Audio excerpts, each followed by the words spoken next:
Okay, so in today's episode, I'm gonna help you cook some white rice.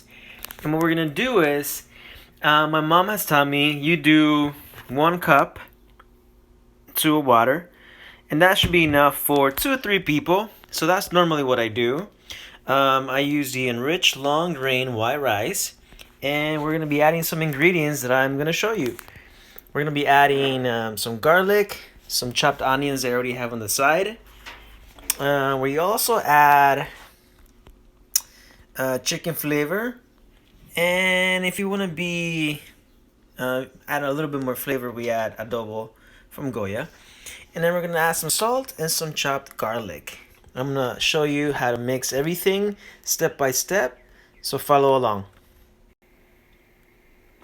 So we put a little bit of oil. Actually, I should put a lot of oil just because I don't want my rice to burn.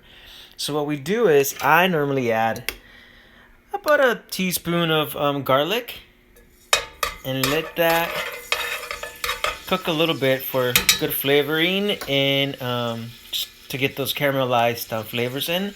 And then I'm gonna add the onions as well.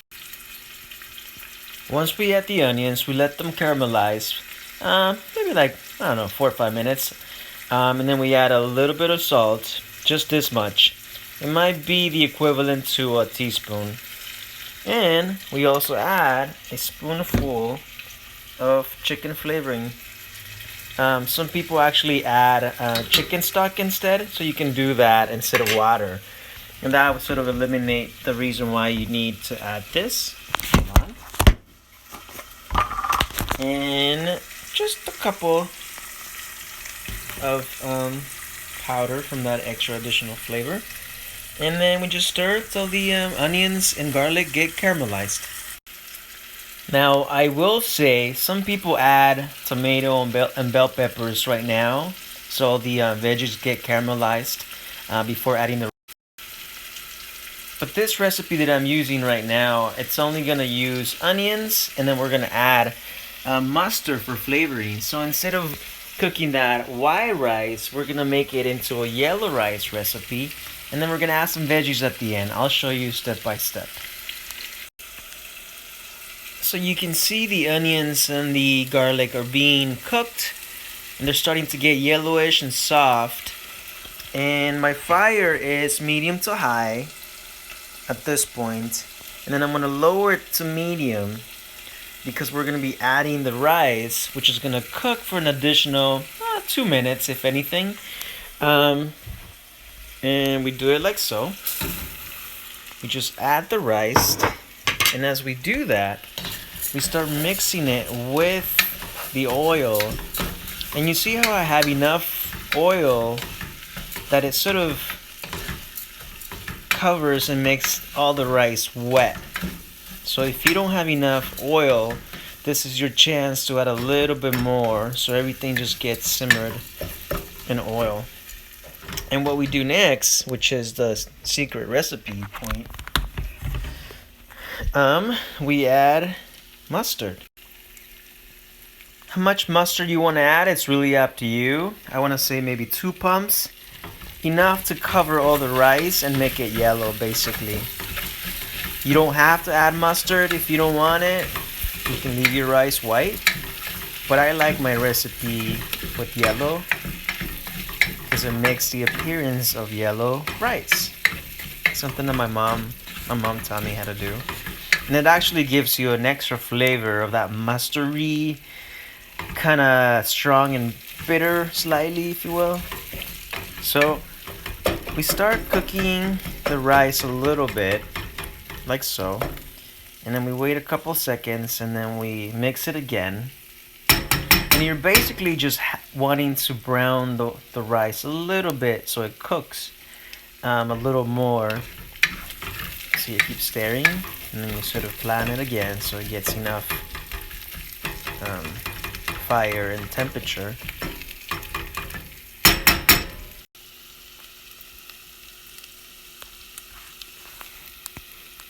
So what's going to happen is you're going to hear that crackling noise.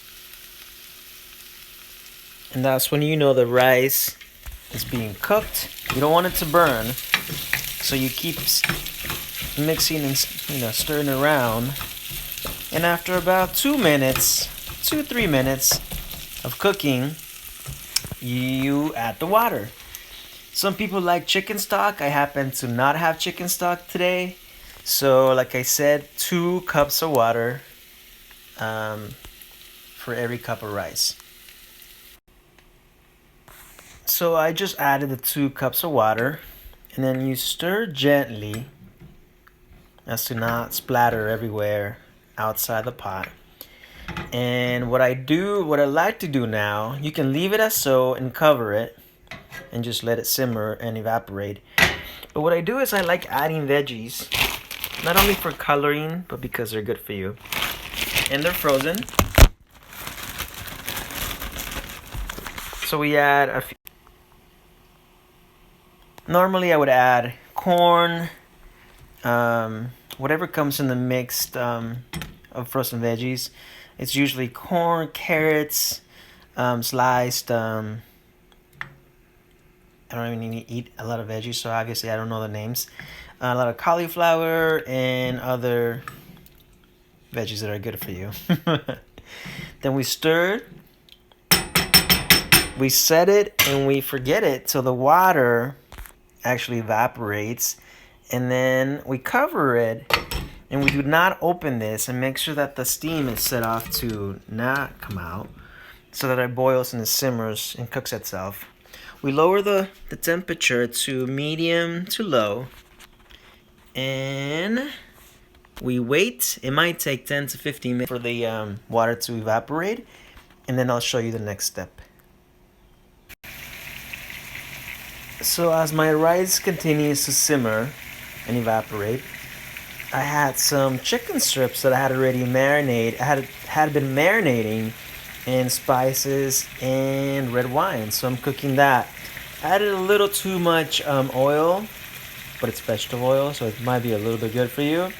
But we're gonna be adding some veggies afterwards, anyways, so that's gonna help consume and get rid of some of that oil.